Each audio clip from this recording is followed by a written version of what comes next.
Hello students.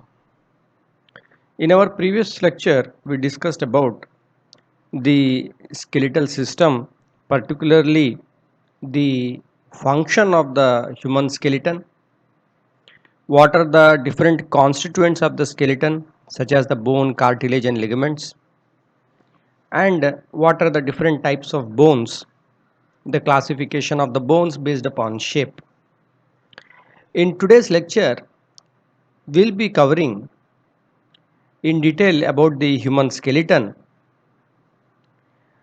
The human skeleton consists of 206 bones. This include very tiny bones as well. A detailed breakup is given in your textbook in page 121.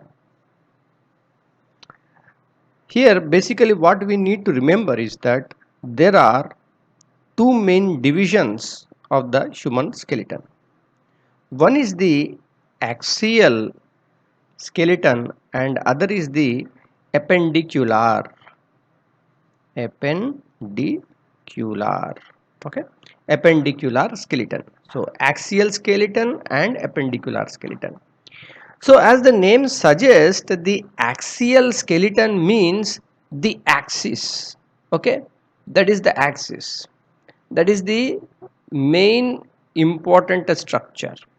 It includes the central framework of the body, whereas the appendicular skeleton includes the limbs, that is the hands, the legs and the girdles. Girdles means this, like the pelvic and the pectoral girdle, these triangular shaped structures that you are seeing, which is shoulder blades back, okay, on the back side, and this is the pelvic girdle.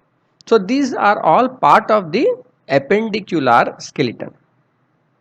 So we will be looking more specifically in today's lecture on the parts of the axial skeleton, which includes the skull, the vertebral column, okay, the skull, the vertebral column, the sternum, okay, and the ribs, okay, the ribs.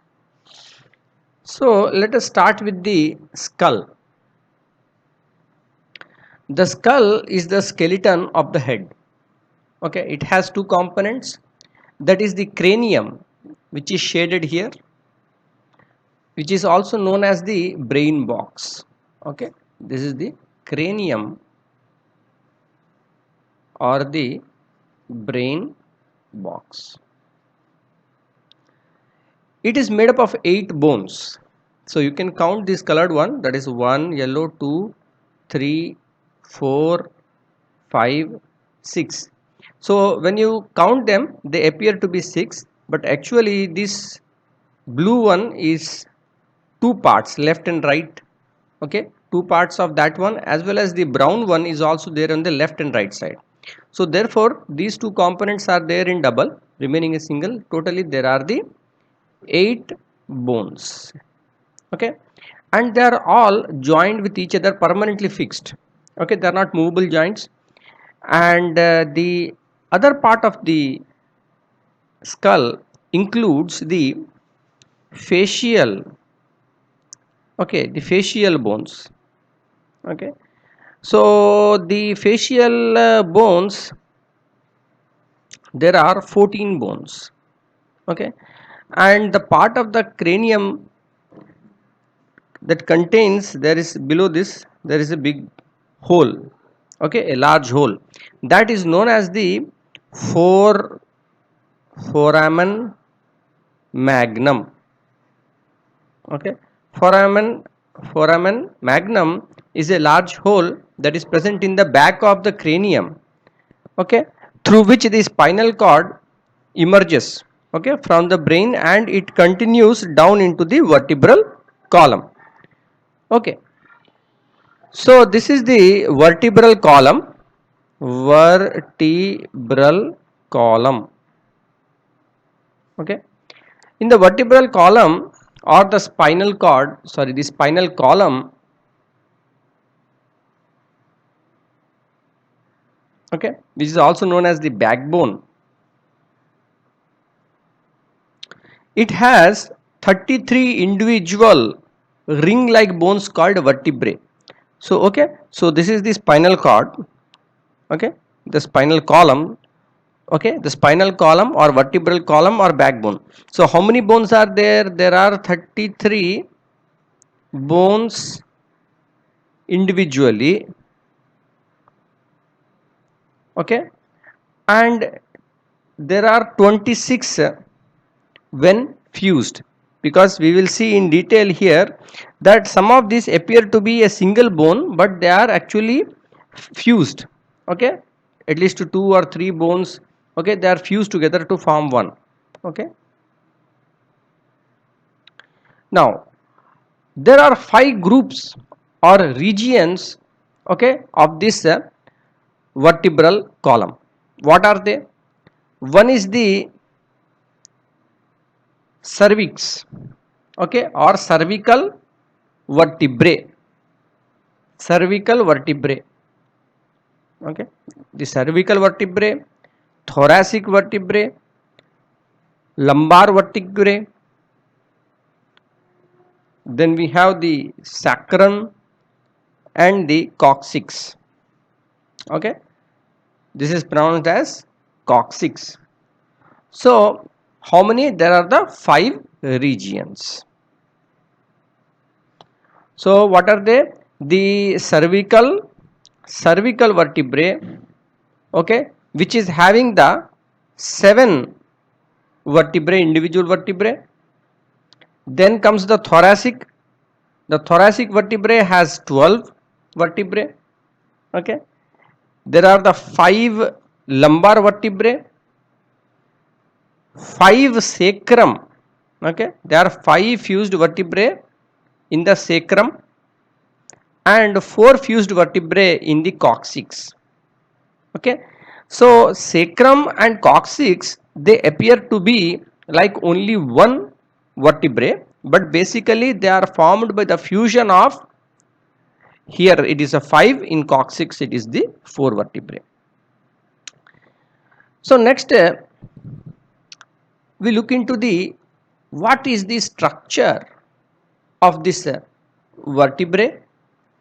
To understand better what we are seeing in this diagram, let us visualize through an animation, okay, where we are seeing the skull and it is connected to the spine, okay, the vertebral column, okay, and at this occipital bone, which is nothing but the skull region, not necessary to remember that one, but the first vertebrae is known as the atlas and the second one is known as axis. This needs to be remembered, atlas, axis, and there are some certain discs in between these vertebrae which are known as the vertebral discs. So you can see they are helping in movement or joint. Now you can see the structure of the atlas, okay. In the center there is a cavity through which the spinal cord will go through, okay. This is the first one is the atlas and the second one is the axis, okay. So these two vertebrae are important in connecting the skull with the rest of the spinal column, okay. How the joint functions, it is shown through the animation, okay. Now let us move on to the structure of the individual vertebrae, okay. So individual vertebrae, like what we saw in the animation, there is the, through this central hollow region the spinal cord will pass through. On the either side there are some projections known as the transverse process, okay. In the, there is a projection upward like a hill like projection that is known as the neural spine, okay, and either side the projections are known as the neural arc. The anterior facet for articulation with condyles of the skull, so this is the contact region with the skull, okay. okay, of the atlas with the skull. So how the atlas and axis they are being connected? What are the different parts? The body or the centrum? Okay. So when we are looking at the structure of the vertebrae, there is this particular region which is a major, looks like a solid region, is known as the body or centrum. Okay. The lateral projections are known as the transverse process. The central region through which the spinal cord will pass through is the neural canal.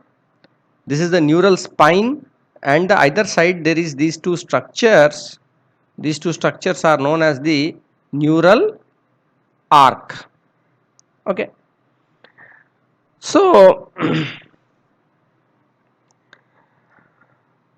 the neck or the cervical vertebrae, okay, the first one is atlas, the next is the axis. Okay, the thoracic vertebrae, okay, they have long neural spines. So like you can, when we are coming here, you can see that the thoracic region, coming from the cervical region to thoracic region, okay, what is happening, that they have the long neural spines which are directed backwards, and the transverse process bears on it have extremity a faucet for articulation with the vertebrae of the rib, because this thoracic region, the ribs will be also deriving their support from the spine. Okay, so that is why there is this transverse process on its extremity, a faucet for articulation with the tubercle of the rib. Next comes the lumbar region. In the lumbar vertebrae, they have the well developed neural spines. Okay, they are very broad, neural spines are broad, and transverse process which serve for the attachment of the powerful back muscles. Okay, so the powerful back muscles will attach to the transverse process. Okay, the thoracic region is site the attachment of the ribs, lumbar region for the back muscles. The sacrum, the sacrum is a large bone. Okay, you see here the sacrum is a large bone that is formed by the fusion of 5 vertebrae. Okay, and they are articulated the hip bones on the either side. Okay, so on the either side they will be articulated with the hip bone, the pelvic region. Okay, the next what we are seeing, the coccyx. Okay, the coccyx region, it is the last part of this backbone, and it is made up of the 4 fused vertebrae. Okay, it can be considered as a rudimentary tail of the human body. Sorry. And sometimes in rare cases small tail may be present in certain newborn babies, they can be surgically removed. Okay, it is nothing but the extension of the coccyx. Okay, next we look at the other important part of the axial skeleton, which is the sternum. Okay, this region in the center of the rib cage, which is known as the breastbone. Okay, it is a long flat bone lying in the center or the middle of the front part of the chest. Okay, so you can see the all the rib bones are coming and attaching there. Okay, this is known as the sternum.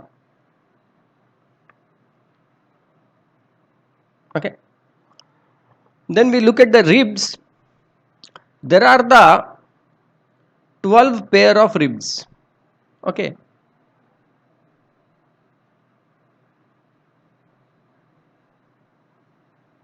11, 12, correct. So there are the 12 pair of the ribs along the thoracic vertebrae. You see, from here to here it is the cervical, and this region from here to here, well developed spines. Okay, from here to here, this region is the thoracic region.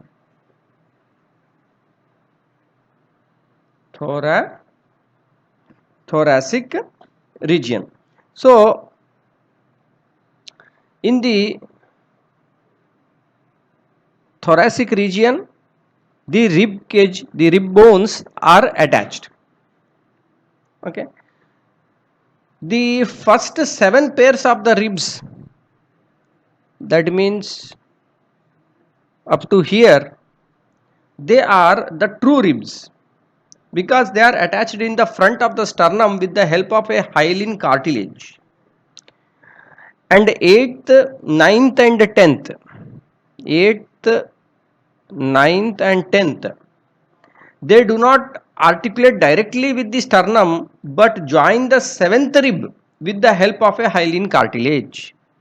Okay, so you can see here, till here it is the 7th, 8, 9, 10.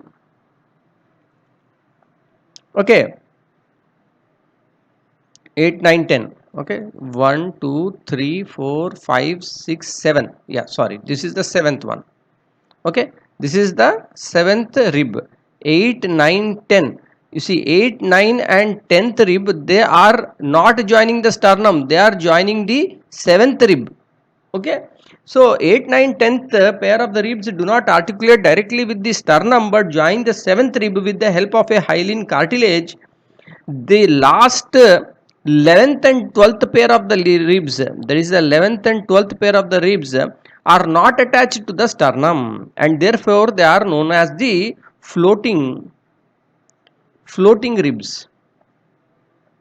Okay, so in this way what we are seeing in the structure of the ribs, that there are the 12 pairs. Okay, and they are attaching to the sternum. 1 to 7 are directly attaching to the sternum. 8, 9, 10 are attaching to the 7th pair. 11th and 12th are not attached to the sternum, they are free, therefore they are known as the floating ribs. Okay, so in this way we see that under the axial skeleton there are the skull, the vertebral column. Okay, under the vertebral column there are the neck, okay, or cervical vertebrae. Okay, from here to here, that is a thoracic vertebrae. Then comes the, for the backbone, the lower back, what we are saying, that is the lumbar vertebrae. Okay, here this is the fused bone. Okay, that is the large fused bone is the sacrum, and the last, this one is known as coccyx. Okay, these are the various regions of the vertebral column. And then the other important part of the axial skeleton is the sternum and the ribs. Okay, so with this we cover the human skeleton axial skeleton part. In our next video we will discuss about the appendicular skeleton, or the bones of the limbs, that is the hands and legs, along with the girdles. Okay, girdles means this is the pelvic girdle. Okay, and the shoulders backside we have the triangular shaped structure. Okay, that bone is the also the girdle, pectoral girdle. Okay, we will cover all of this in our next class along with what are the different types of joints. Thank you.